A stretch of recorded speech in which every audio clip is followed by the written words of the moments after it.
दोस्तों मान लेते हैं कि आपको एक काम दिया जाए जो कि आपको बिल्कुल पसंद ना हो। उस काम को करने के लिए आपको पैसे भी दिया जाए और उसे बार बार करने के लिए कहा जाए, तो क्या आप उसे कर पाओगे? नहीं कर पाओगे, क्योंकि हम इंसान पैसे कमाने की मशीन नहीं हैं। हमारी लाइफ चलती है इमोशन से।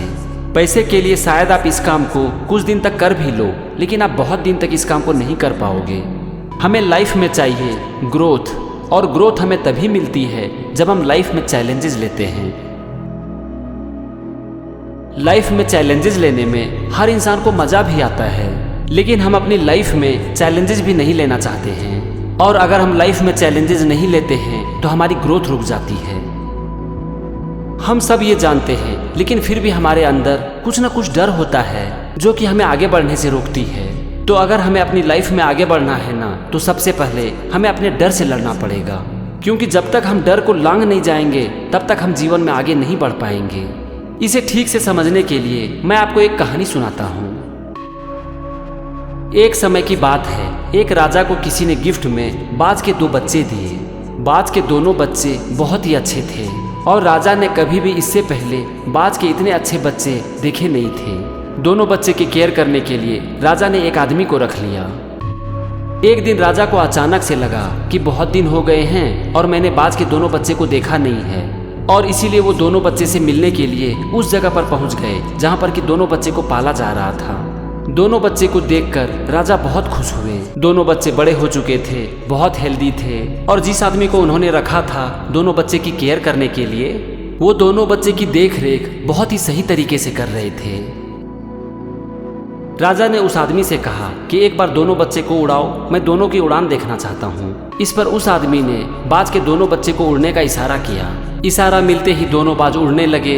उसमें से एक बाज उड़ते ही आसमान की ऊंचाइयों को छू रहा था, जबकि दूसरा बाज कुछ देर तक उड़ने के बाद उसी डाली पर आकर बैठ जा रहा था जहाँ से उसने उड़ान भरी थी। यह देखकर राजा को बड़ी हैरानी हुई और उन्होंने उस आदमी से पूछ दिया कि ऐसा क्यों हो रहा है। एक बाज तो बहुत अच्छी उड़ान भर रहा है, जबकि दूसरा बाज उड़ना ही नहीं चाह रहा है। इस पर उस आदमी ने जवाब दिया कि महाराज, ये दूसरा बाज उड़ना ही नहीं चाहता है, हमेशा इस डाली से चिपका हुआ रहता है। जब मैं इशारा करता हूँ तो कुछ देर तक उड़ता है, लेकिन तुरंत वापस आकर डाली पर बैठ जाता है। उस आदमी ने आगे कहा कि महाराज, मैंने बहुत कोशिश की, लेकिन फिर भी इस बाज को मैं उड़ा नहीं पा रहा हूँ। राजा को दोनों बाज बहुत ही प्यारे थे और वो चाहते थे कि दूसरा बाज भी आकाश की ऊंचाइयों को छुए। अगले दिन उन्होंने अपने पूरे राज्य में ये ऐलान करवा दिया कि जो आदमी इस बाज को पहले बाज की तरह उड़ाने में कामयाब होगा, उसे इनाम के रूप में बहुत अच्छी रकम दी जाएगी। ये बात पूरे राज्य में आग की तरह फैल गई और फिर एक से एक एक्सपर्ट पहुंच गए उस बाज को उड़ाने के लिए, लेकिन कोई भी उस बाज को पहले बाज की तरह ऊंचा उड़ाने में कामयाब नहीं हो सका। फिर अचानक से एक दिन राजा ने देखा कि उनके दोनों बाज आकाश में बहुत अच्छे से उड़ रहे हैं। दोनों को आसमान में उड़ता देखकर राजा बहुत ही खुश हुए और उन्होंने आदेश दिया कि उस आदमी का पता लगाया जाए जिन्होंने कि ये कारनामा कर दिखाया है। उस आदमी को दरबार में बुलाया गया और वो राजा के सामने हाजिर हुआ। राजा उस आदमी को देखकर हैरान रह गए, क्योंकि वो एक साधारण सा किसान था। राजा ने उस किसान को बहुत सारे पैसे दिए और उनसे पूछा कि तुम एक बात बताओ कि जिस काम को बड़े बड़े एक्सपर्ट नहीं कर पाए, तुमने वो काम कैसे कर दिया। इस पर उस आदमी ने कहा कि महाराज, मैं तो एक साधारण सा किसान हूँ, मुझे तो ये भी पता नहीं है कि बाज को कैसे उड़ाया जाता है। मैंने सिर्फ एक काम किया कि उस डाली को ही काट दिया, जिसके कारण ये बाज उड़ना नहीं चाहता था। दोस्तों, पता है इसे क्या कहते हैं? कंफर्ट जोन से बाहर निकलना। जब तक कि वो बाज अपने कंफर्ट जोन में था तब तक वो कुछ नहीं कर पा रहा था, लेकिन मजबूरी में ही सही, जब उसे कंफर्ट जोन से बाहर निकलना पड़ा तो वो आसमान की बुलंदियों को छूने लगा। आज हम इंसान की कहानी लगभग इसी तरह की है। हम सब अपनी लाइफ में बहुत ऊंचे उड़ने के लिए बने हैं, बहुत आगे जाने के लिए बने हैं। अगर हम किसी भी चीज़ को चाह लें और उसके लिए सही से मेहनत करें तो एक न एक दिन हमें कामयाबी जरूर मिलती है।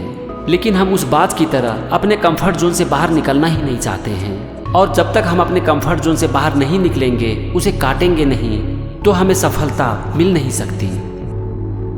हमें ये देखना पड़ेगा कि वो क्या चीज़ है जो कि हमें आगे बढ़ने से रोकती है, और फिर उसे खत्म करना पड़ेगा। दोस्तों, जब तक आप मेहनत नहीं करते, अपने कंफर्ट जोन से बाहर नहीं निकलना चाहते, तब तक सफलता के ख्वाब देखना बस एक बेईमानी है। अगर सफलता चाहिए तो बिस्तर को छोड़ना ही पड़ेगा, रात की नींद और चैन कुर्बान करनी ही पड़ेगी। और अगर हम ऐसा नहीं करते हैं ना, तो हमें सफलता के सपने देखने का अधिकार ही नहीं है। तो यहाँ पर हमें ये देखना पड़ेगा कि हमारी लाइफ में वो क्या चीज़ है जो कि हमें आगे बढ़ने से रोकती है। हमारे पास सब कुछ है, हम मेहनत कर सकते हैं, लेकिन हमारा ये कंफर्ट जोन हमें बांध कर रख देती है। और सबसे बड़ी बात है कि हमें पता ही नहीं है कि वो क्या चीज़ है जो कि हमें बांध कर रखती है। तो सबसे पहले हमें ये पता करने की ज़रूरत है कि हमारी लाइफ में वो कौन सा जोन है जो कि उस डाल की तरह है जिससे हमेशा हम चिपक कर रहना चाहते हैं। और फिर उस चीज़ को काटने की ज़रूरत है, पूरी तरह से उसे अपनी ज़िंदगी से निकालने की ज़रूरत है। और अगर हम ऐसा कर सकते हैं तो एक दिन हम उस बाज की तरह आसमान की ऊंचाइयों को जरूर छुएंगे। दोस्तों, बस अंत में मैं आपसे इतना ही कहना चाहूँगा कि आप अपने कंफर्ट जोन को पहचानो और उससे बाहर निकलने की कोशिश करो।